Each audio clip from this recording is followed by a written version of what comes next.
Marami sa mga Pilipino ang nahuhumaling sa traditional na tattoo art. Pero bago natin talakayin ang tungkol dito, panoorin muna natin ito. Ang kasaysayan ng tradisyonal na sining ng tattoo sa Pilipinas ay nagtataglay ng malalim na kahulugan sa ating bansa. Ito ay sining na naglalaman ng mga pamana mula sa iba't ibang tribo. Ilan dito ay ang tinatawag na pagbabatok, kung saan ito ay nagdadala ng kahulugan sa bawat simbolo at dibuho na ipinapahayag sa katawan ng bawat individual. Ito ay hindi lamang isang sining na nakaukit sa ating balat, kundi isang daan para ipagpatuloy ang ating kwento at kasaysayan. Kilalanin natin ang Igorot tattoo artist na si Amin Anchaur dito lang sa Rise and Shine, Pilipinas. At kaugnay nga po niyan, para ibahagi ang kanyang traditional tattoo art journey, makakapanayan po natin si Amin Anchaur. Good morning at welcome po sa Rise and Shine Pilipinas. Good morning po. Alright. At magandang umaga po sa ating mga viewers ng RSV. Ayan, good morning sa'yo. We want to know paano nagsimula ang iyong pagiging isang traditional tattoo artist and what inspired you para syempre ipagpatuloy o itaguyod ang traditional na sining na ito? Born and raised ako sa Butbut tribe. Okay. At ang Butbut tribe ay familiar na lugar dahil kay Apo Wangod. So, nung bata kami, lumaki naman kaming walang nakikitang tradition ng pambabatok, which is napakalaking tulong ni Wangod sa contribution ng sining pangkultura ng pambabatok kasi siya yung pinakalas mambabatok sa aming lugar. At parang sa kanya kami natuto. Ay in a way na siya yung nakikita namin gumagawa ng pambabatok na nahuli sa kanyang henerasyon. At syempre, yung development namin ay it's about self-development. Natututo kami by experience din at saka sa mga tao na binabatokan namin. So, ayun, at saka sa kultura namin, normal lang naman ang pambabatok. Nung mga, mga way back before, laro lang yan ng mga lola at saka lolo namin. So, ang way ng pag-practice nila ay directly talaga sa skin. Tapos, sa 10 out of mga practitioners na mga bata, ang mga magiging mababatok ay isa lang. Kasi tinitingnan din sa kanilang mga gawa or sa kanilang output kung pwede ba silang mababatok or hindi. And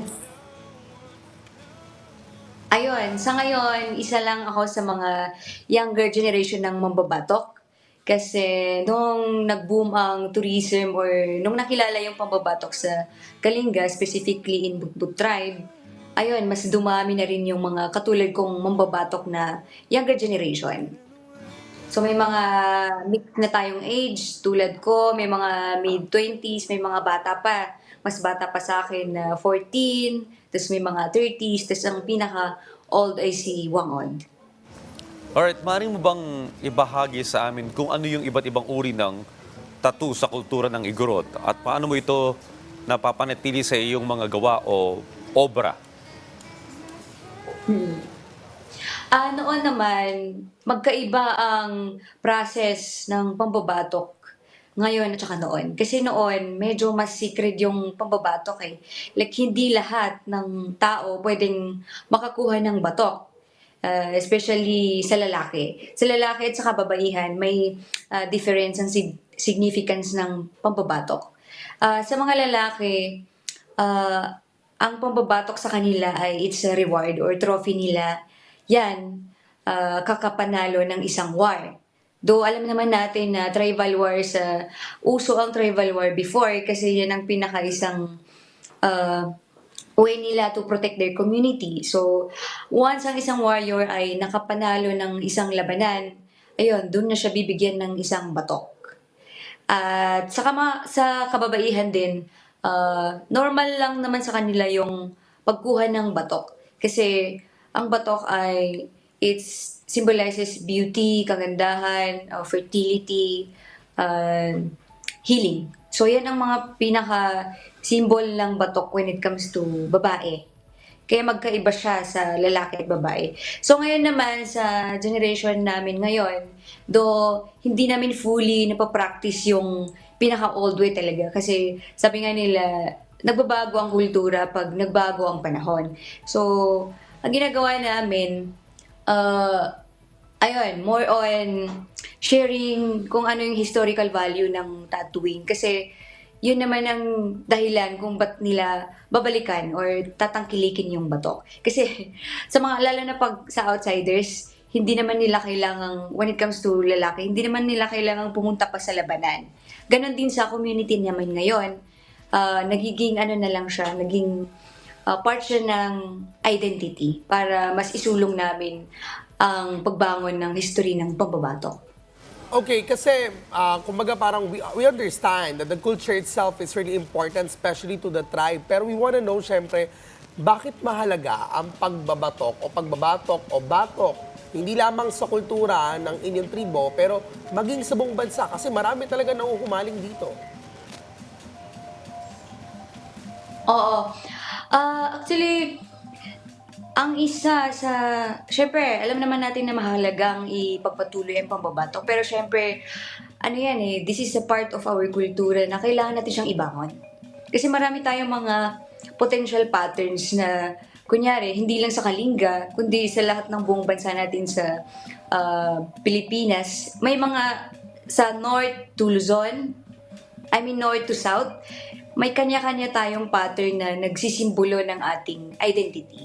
Which is, mahalaga siyang ibangon para mas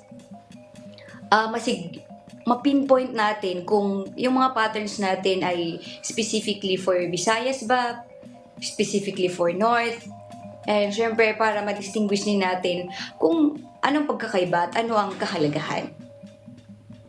Well, kilala ka rin ma'am sa larangan ng musika at pelikula. Paano mo naman ipinapakita ang inyong kultura sa pagdating sa ganitong aspeto?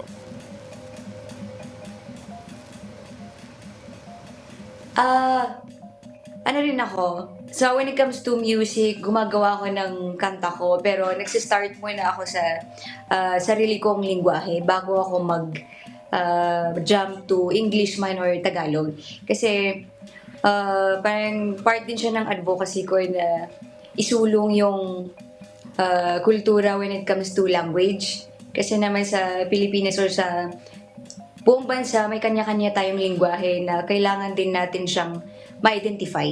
Kasi magiging part yan ng identity natin bilang isang indigenous people or kahit sino ka man sa buong Pilipinas. Kasi kahit din sa indigenous community, maraming sektor yan or maraming pagkakaiba na yun yung kailangan nating mas malaman para mas lalo natin maintindihan kung ano tayo bilang isang Pilipino. Kasi ang being a Filipino is not just a Filipino, pero marami tayong mas malalalim pa na kultura na mas specific pa sa general.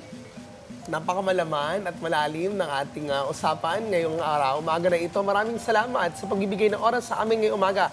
Amin at Shaur, isang Igorot sa ato artist. Muli, maraming salamat at ingat po. Maraming salamat.